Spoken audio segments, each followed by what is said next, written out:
नमस्कार, स्वागत है आपका और आप देख रहे हैं अपने YouTube channel remake eighty path. विशिष्ट शिक्षक ईपीएफ के लिए अप्लाई कब करें? जी हाँ, ईपीएफ के लिए। लगभग नियोजित शिक्षक अब विशिष्ट शिक्षक बन चुके हैं और विशिष्ट शिक्षक जब वो बने हैं, तो उनके ईपीएफ की कटौती अब बंद हो जाएगी। क्योंकि अब वो एनपीएस के दायरे में आ गए हैं। जब वो एनपीएस के दायरे में आ गए हैं, तब उनकी एनपीएस के दायरे में आने के बाद ईपीएफ की जो कटौती है, वो अब बंद हो जाएगी। तो कब अप्लाई करें अपना ईपीएफ का पैसा निकालने के लिए और ईपीएफ का पैसा निकालने का सही समय क्या है? तो यही जो बड़ी खबर है और अहम खबर है विशिष्ट शिक्षक के ईपीएफ से संबंधित, हम इस वीडियो के माध्यम से आपको बताएंगे कि कब आप अप्लाई कर सकते हैं, अप्लाई करने के नियम क्या क्या हैं, कौन कौन से फॉर्म आप अप्लाई में लगेंगे, जिसके माध्यम से आप अप्लाई कर सकते हैं, कौन सा माध्यम है अप्लाई करने का, आप ऑनलाइन करेंगे या ऑफलाइन करेंगे। हम आपको यह भी बताएंगे कि ईपीएफ में पैसा हम रहने दें या निकालें, क्यों निकालें और क्यों नहीं रहने दें, इस पे भी हम बात करेंगे। तो आइए वीडियो को शुरू करते हैं और देखते हैं कि क्या नियम है और जब हम एनपीएस के दायरे में आ गए हैं, तो इस ईपीएफ अकाउंट को कब निकाल सकते हैं। चूंकि 1 जनवरी 2025 से सारे के सारे जो नियोजित शिक्षकों ने सक्षमता प्रथम पास करके काउंसलिंग की थी, वो आपको 1/1/2025 से विशिष्ट शिक्षक हो गए हैं और वो एनपीएस के दायरे में है।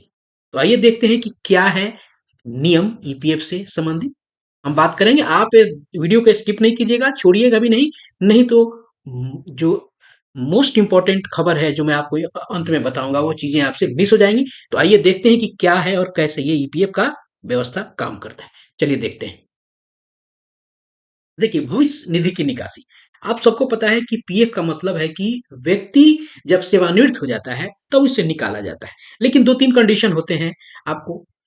मान लीजिए कि कोई व्यक्ति है, वो बीच में ही कहीं काम कर रहा है, वहां से वो रिजाइन कर दिया, आपको रिजाइन कर दिया और दूसरी जगह ज्वाइन कर लिया, या उसकी नौकरी आपको छूट गई, या वो रिटायर हो गया, या कंडीशन ये बन सकती है कि नौकरी कर रहा है, उसी बीच में उसको जरूरत पड़ती है तो वो आंशिक निकासी करता है। अब देखिए, यहाँ लिखा हुआ है कि खाता धारक तीन अलग अलग प्रकार के पीएफ निकासी कर सकते हैं। पीएफ अंतिम निपटान, पीएफ आंशिक निकासी और पेंशन निकासी। ध्यान रखने की जरूरत है कि पेंशन की निकासी आपको 6 महीना, 6 मंथ कम से कम से लेकर और 9 वर्ष, 9.5 ईयर्स यानी 9.5 वर्ष के बीच में अगर आप निकासी करते हैं तो पेंशन की निकासी आप कर सकते हैं। यानी जो नियोजित शिक्षक और विशिष्ट शिक्षक बन गए हैं, वो पेंशन के फंड में जमा राशि को भी आप निकाल सकते हैं। और कितने पैसे, कितने आपको पेंशन फंड में जाते हैं, कितने आपको ईपीएफ फंड में जाते हैं, इसके लिए एक वीडियो प्रॉपर बन के आपके इस चैनल पे उपलब्ध है, प्ले लिस्ट में जाके उसको देख लीजिएगा। इस पे हम वहां चर्चा नहीं करेंगे। अब हमारा दो ही चीजों से इसमें लेना देना है। पहला है पीएफ अंतिम निपटान और पेंशन निकासी। अंतिम निपटान यानी यूं समझिए कि हमने एज ए नियोजित रिजाइन करके, यानी वो जॉब छोड़ दिया है, नियोजन के रूप में थे, तो वो हमारा जॉब क्या हो गया है, वो अब हम जॉब जो है वो छोड़ चुके हैं, यानी हम उसको लेफ्ट कर चुके हैं, यानी हम उसको लेफ्ट कर चुके। अब क्या हुआ, नई ज्वाइनिंग, नया जॉब में आ गए, यानी अंतिम निपटान में हम जाएंगे। और जब अंतिम निपटान होगा तो पेंशन वाला फंड का भी निकासी होगा, क्योंकि कोई भी हम में से 9.5 वर्ष अभी पूरा नहीं किया है ईपीएफ के कटौती में। ठीक है, ईपीएफ कटौती किसी का 9.5 वर्ष नहीं हुआ तो वो पेंशन की निकासी कर सकता है और अंतिम निपटान वाला व्यवस्था में जाएगा। आंशिक निकासी की बात हम करेंगे नहीं, क्योंकि अब हम एनपीएस के दायरे में है तो हमको पूरा का पूरा पैसा चाहिए। अब हम आंशिक वाली बात हम इसमें अभी नहीं जाएंगे। आंशिक की अगर आपको जरूरत होगी तो आप जरूर बताइएगा, मैं थोड़ा बहुत आगे वीडियो में जरूर बता दूंगा। तो आइए देखते हैं कि अगर हमको इन तीनों कंडीशन में अगर हमको पैसा निकालना होगा तो कौन कौन से फॉर्म लगेंगे। ये देखिए, ये फॉर्म मैंने ईपीएफ के साइट से उठाया है और जो भी चीजें आपको खबर बता रहा हूँ ये प्रमाणिक खबर है और ऑफिशियल आपको पेज से लिया गया है, क्योंकि ऑफिशियल पेज के पीडीएफ पे जाएंगे तो बहुत लंबा चौड़ा है। अब देखिए, तीन तरह के फॉर्म आपको इसमें लगेंगे।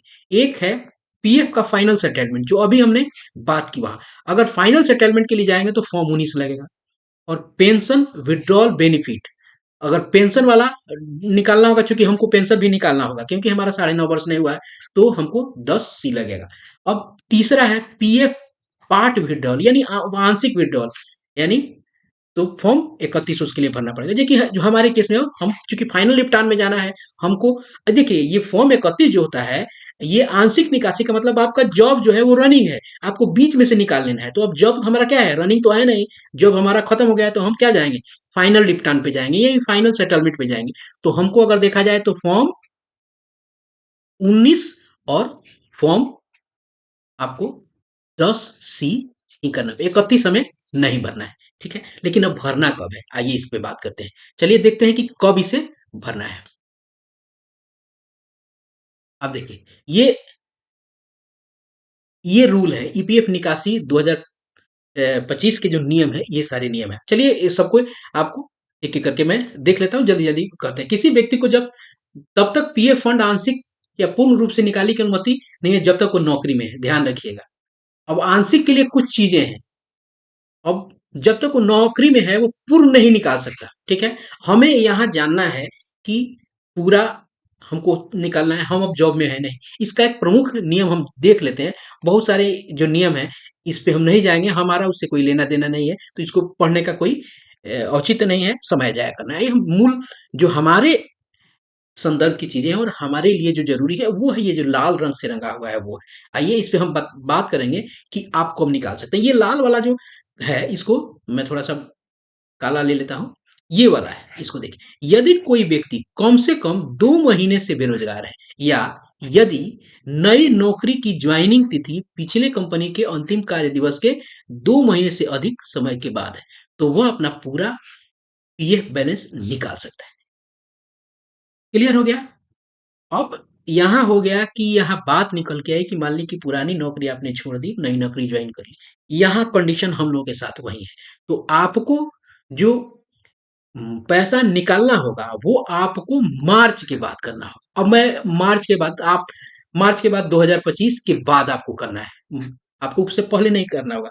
आप कह रहे हैं, बोलेंगे कि यहाँ 2 महीने लिखा गया है, 2 महीने का मतलब होता है 60 दिन, और 60 दिन तो क्या हुआ, एक तो जनवरी हो गया 30 दिन ही, 31 दिन इसका, और फेब आपको फरवरी हो गया, फरवरी में आपको इसका 28 दिन, तो 60 दिन लगभग ये हो रहा है। लेकिन मैं मार्च में क्यों कर रहा हूँ, मार्च में मैं इसलिए कर रहा हूँ क्योंकि जब आप किसी कंपनी को लेफ्ट कर रहे हैं, रिजाइन कर रहे हैं, क्योंकि हम लोग एक जॉब लेफ्ट ही कर रहे हैं, एक आपको नियोजित से हम कहाँ जा रहे हैं, नियोजित से हम जा रहे हैं विशिष्ट में जा रहे हैं, तो इसको हम लेफ्ट कर रहे हैं। तो यहाँ क्या होगा, जब तक एजुकेशन डिपार्टमेंट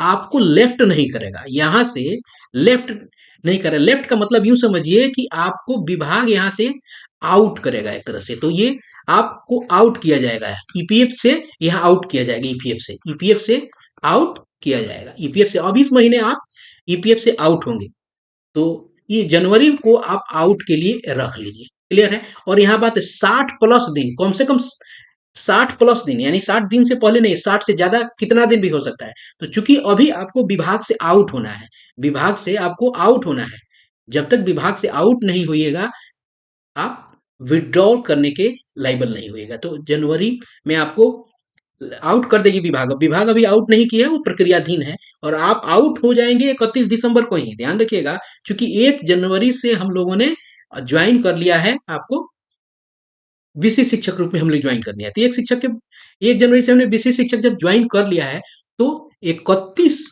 दिसंबर को 2024 को ये हमें ईपीएफ से आउट कर देंगे। ठीक है, आउट कर देंगे।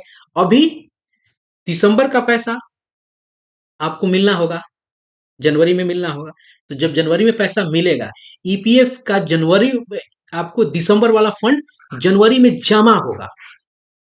ठीक है, तो जनवरी पूरा आपको लेना पड़ेगा, इसमें आप आउट भी होंगे, यानी विभाग आपको यहां से आउट भी करेगा, लेफ्ट कराएगा, और जनवरी में दिसंबर का पैसा आपके ईपीएफ अकाउंट में जमा भी होगा। वो कितना जमा होता है आपको पता ही है, आपको ये 1800 और ये 550 और 1250, ये 550 और 1250 क्या है, इसके लिए वीडियो बना हुआ है। ये क्या है, ये टोटल आपको 36 रुपए आपके अकाउंट में जमा होगा। कब, ये जनवरी के मिड तक जमा होगा, विभाग करती है। तो आप जनवरी को ले लें, और 60 दिन वो टेन्योर होता ही है, तो आप मार्च के बाद अपना कर सकते हैं। ध्यान रखिए 2 महीना ही होता है, 3 महीना नहीं होता है।